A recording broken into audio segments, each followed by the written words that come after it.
उपमुख्यमंत्री अजित पवार आज जळगाव दौऱ्यावर आहेत। काँग्रेसच्या प्रदेश उपाध्यक्ष प्रतिभा शिंदे राष्ट्रवादी काँग्रेस पक्षामध्ये आज प्रवेश करणार आहेत। प्रवेश सोहळ्याच्या निमित्ताने समृद्ध खानदेश संकल्प मेळाव्याचं आयोजन करण्यात आलंय।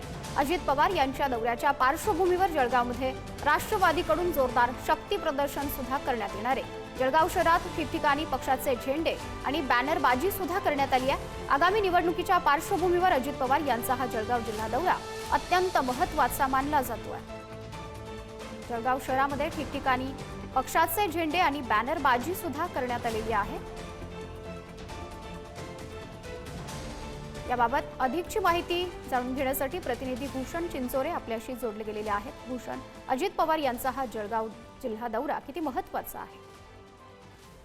गौरी, स्थानिक स्वराज्य संस्थेच्या निवडणुकीच्या पार्श्वभूमीवर अजित पवारांचा जळगाव जिल्ह्याचा दौरा अतिशय महत्त्वाचा मानला जातोय।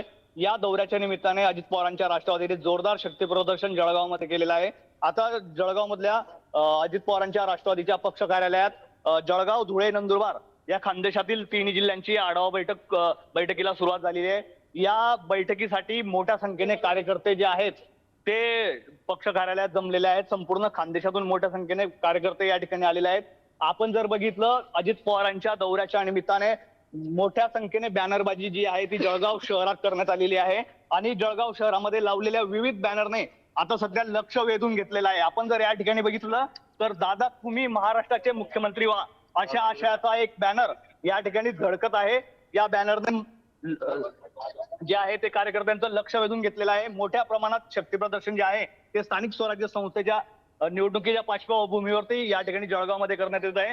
हे पक्षाचे जिल्हाध्यक्ष संजय पवार यांनी हे बॅनर लावलेलं आहे। नक्कीच भूषण, धन्यवाद दिलेल्या माहितीसाठी।